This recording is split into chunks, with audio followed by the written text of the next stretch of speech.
Here's a shocking truth that will make football purists everywhere cringe. The English Premier League has morphed into the exact monster it once vowed to destroy. Remember 2021, when whispers of a European Super League sent shockwaves through the football world? Legendary pundit Gary Neville's furious reaction nearly launched him into political stardom. "I'm absolutely disgusted," he thundered, condemning the proposed mega-wealthy competition that would lock out smaller clubs forever. The Premier League brass jumped on the moral high ground too, proclaiming that such an elitist tournament would crush the beautiful dream of football and demolishes the core values of fair competition and earned success that form the backbone of our entire football system. But here's where it gets controversial, and this is the part most people are afraid to admit.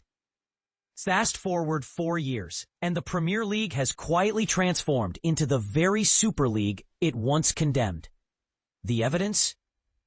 This summer's transfer window, which slammed shut on Monday, revealed a spending frenzy that should terrify every football romantic. English clubs splashed an eye-watering £3 billion on new players, absolutely obliterating their previous record from just 2 years earlier. To put this into perspective, the entire German and Spanish leagues combined spent less than half that amount. Industry experts are calling it a perfect storm. A toxic cocktail of lucrative television contracts, massive kit sponsorship deals, and prize money flowing from European and international competitions. Now, you might think this financial dominance deserves celebration, particularly from a prime minister who can't stop talking about his love for the beautiful game.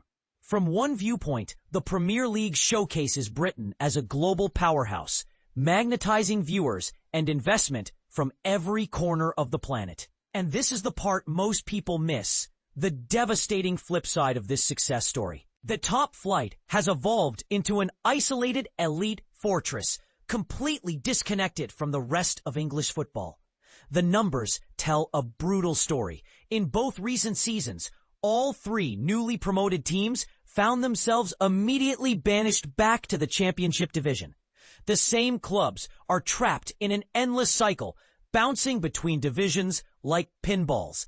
Last season, both the championship race and relegation battle were decided with unprecedented speed, killing the drama that makes football magical. Rick Perry knows this crisis intimately. He chairs the English Football League, representing the 2nd through 4th tiers, and ironically served as the Premier League's inaugural chief executive. His assessment is damning. The current structure is completely unsustainable from both financial and competitive standpoints. The government has stepped in, establishing a football regulator with authority to ensure wealth circulates throughout the football pyramid. A desperate attempt to fix what many see as a broken system. But here's where it gets really uncomfortable for Premier League apologists.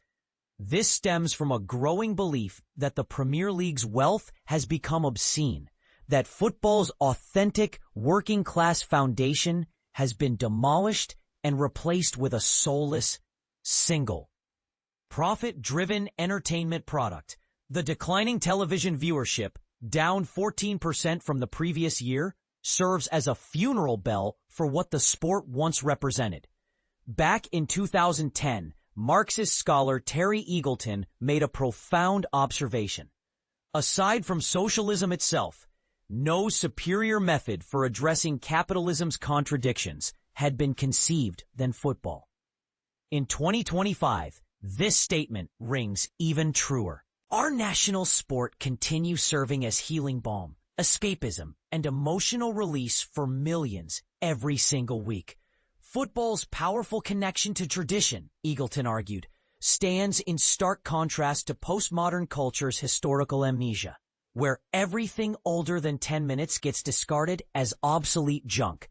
The Super League faced ridicule precisely because it trampled on tradition. Yet this record-shattering summer spending represents exactly what our premier competition has created. Perhaps accidentally, but undeniably. Here's the question that should keep every football fan awake at night. Can supporters of lower league teams genuinely dream as the Premier League romantically claims, that their club might ascend to the summit and compete with the elite. When the only realistic path upward requires being purchased by Hollywood celebrities like Ryan Reynolds or Gulf State sovereign wealth funds, without serious money, your team might reach the promised land, but survival becomes virtually impossible.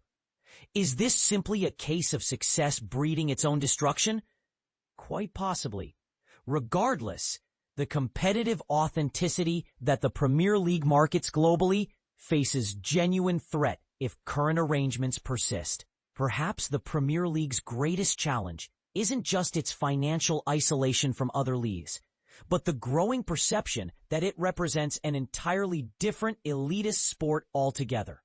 So here's my controversial take, and I want to hear your thoughts. Has the Premier League's pursuit of global dominance actually killed the very soul of English football?